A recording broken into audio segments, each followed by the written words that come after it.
¿Está bien un poco misterioso para ustedes, Richard? ¿Un poco desconocido también para ustedes? Un poco desconocido, pero es cierto que se ve como bastante pragmático, bastante moderno, incluso con algunas posiciones sociales bastante liberales por lo que son los conservadores.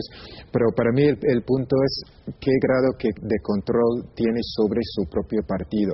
Y la preocupación sería con una mayoría tan limitada, algunos elementos del Partido Conservador, los euroscépticos más duros, por ejemplo, podrían ejercer bastante influencia. Sí, o sea, no está muy asegurada, digamos, su fuerte autoridad sobre el interior del partido, ¿no? ¿Qué impresión nos transmite del señor Cameron?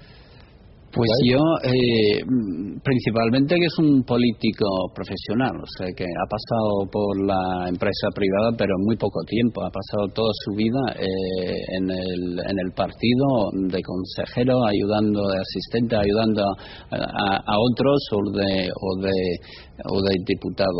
Por lo tanto, su perfil es un poco como aquel de Zapatero, que ha pasado toda la vida en la política. Que viene del partido y que crece en el partido. Y lo más difícil es realmente llegar a una definición de lo que es. Él aprendió mucho de Tony Blair, tiene esa misma capacidad de cambiarse según las circunstancias, de adaptarse a las situaciones y más que nada a las encuestas. O sea que él seguía por las encuestas. Sean, ¿qué nos diría de David? Yo diría que es el Tony Blair conservador, pero sin la profundidad de Tony Blair. Que Tony Blair fue elegido líder del Partido Laborista y luego primer ministro con un proyecto de nueva labor que de acuerdo o no, la tercera vía, fue un proyecto bastante profundo. Yo creo que eso es lo que le falta a Cameron. Sí. No tiene proyecto. Ramón, ¿qué nos diría Ramón? Sí, que quizá lo más interesante de David Cameron, lo que ha conseguido... Que si los datos son estos, la posición en el Partido Socialista o Laborista sería un poquito distinta de la que se había pronosticado, porque muy probablemente Gordon Brown, con un buen resultado, sí, para lo que los pronósticos decían, iba seguramente a tener más fuerza para el relevo, ¿no? Yo creo que Gordon Brown ya ha dicho que quiere seguir después de las elecciones. Sí. Sé que sé los resultados. Y yo creo que con los resultados conseguidos podrá seguir por dos razones. Una razón es que cualquier gobierno de Cameron, como ha dicho Richard, no va a ser muy seguro.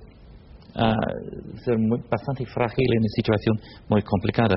Y Brown podría decir, bueno, yo puedo volver. Para más que esto, es que los candidatos más claros para la sustitución, para la asociación, vienen de la derecha del partido. Y esto no es un buen resultado para ellos. Exteriores, ¿no? Miliband es un poco tocado porque no se presentó cuando tenía la oportunidad, como Michael Portillo hace años contra John Major. Entonces no está clarísimo que es el mejor candidato, pero lo tiene más complicado por el resultado. Por no hay tanta presión a mover el partido hacia el centro. Quiero decir que habíamos enterrado antes de tiempo al señor Brown. Sí. Yo creo que sería un error que siguiera. La campaña del Partido Conservador se ha basado en gran parte en la figura de Brown. No han pedido un voto en contra ni siquiera del Partido Laborista, en contra de Brown como persona, como primer ministro. Es más, recuerdo que incluso los liberaldemócratas, cuando dijo que no haría un pacto con Gordon Brown, se entendía que era, si quedaba en tercera posición, dijo, no, me refiero a Gordon Brown, no digo a otra persona del Partido Laborista. O sea que por todos estaba prácticamente sentenciado. Claro. Y es posible que haya elecciones, otras elecciones dentro de un año o dentro de 2 años. Si con un gobierno inestable, en minoría, siempre es posible que caiga en poco tiempo. Entonces, ¿qué haría el Partido Laborista? ¿Volver a presentarse con el mismo candidato que no ha funcionado esta vez? Yo creo que sería un error táctico. Es que con todo esto de hacer campaña contra Brown, por los liberales y por los conservadores, los liberales y los conservadores han conseguido malos resultados. Eso es un mal resultado para Cameron. El país en la situación económica está. Un gobierno que a todo el mundo parece muy impopular y no es capaz de ganar de manera absoluta.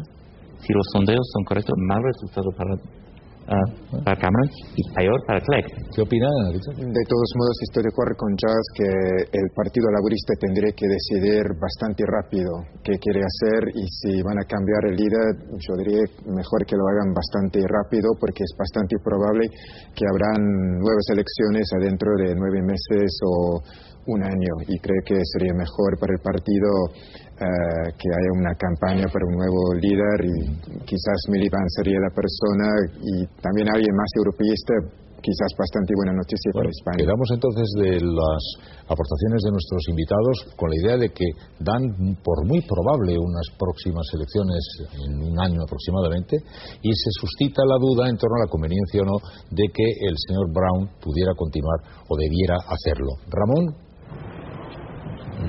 Pues desde luego que Gordon Brown, tal y con los resultados que tenemos en estos momentos, habrá que esperar. Lo tendría bastante difícil. No podemos olvidar que tiene a sus principales enemigos dentro del partido, un sector el más derechista del partido, los más blairistas, que han intentado derrocar a Brown constantemente desde que llegó al poder. Consideran que es la lacra que tiene este partido en estos momentos, y que por lo que no consigue remontarse o afianzarse realmente, por ejemplo, en estas elecciones. Por tanto, podemos decir que será difícil que Brown aguante hasta el próximo Congreso del Partido Laborista, que se celebrará en septiembre. Hay mucha gente dentro del partido que le tiene ganas, y desde luego ahora tienen la excusa perfecta para derrocarle. Bueno, vamos a ver, habíamos enterrado muy pronto a Gordon Brown, algo va a jugar, y seguramente habíamos coronado demasiado rápido al joven líder de los liberales, al que seguramente ahora estamos también enterrando a demasiada velocidad. Posiblemente va a jugar un papel notable en el nuevo Parlamento con un número de sospecho, ¿no? Pero interesante lo que decía, que probablemente la razón por la que este hombre no haya podido llegar más lejos, a pesar de tener muy buen ambiente, es porque no tiene aparato. Sí. Los aparatos son máquinas de hacer votos. Es una cuestión de sacar el voto. Y sobre todo en el sistema británico, la capacidad del aparato del partido de sacar los votos útiles en las circunscripciones que puedes ganar. Entonces, no te interesa una circunscripción que no puedes ganar. Entonces, no hacen ningún esfuerzo. El problema de los liberales es que están peleando en todas las circunscripciones, contra el laborista, contra el conservador. A veces el mensaje no está muy claro y es muy difícil. Pero el líder, digamos, la figura, sí ha aparecido. Digamos que este hombre, en todo caso, con el resultado que sea, se ha convertido en una figura política pública. Probablemente va a tener posibilidades de seguir brillando, ¿no? Pero no es la primera vez que ha pasado con el Partido Liberal. Siempre tiene líderes más carismáticos, más famosos que sus resultados. Sí.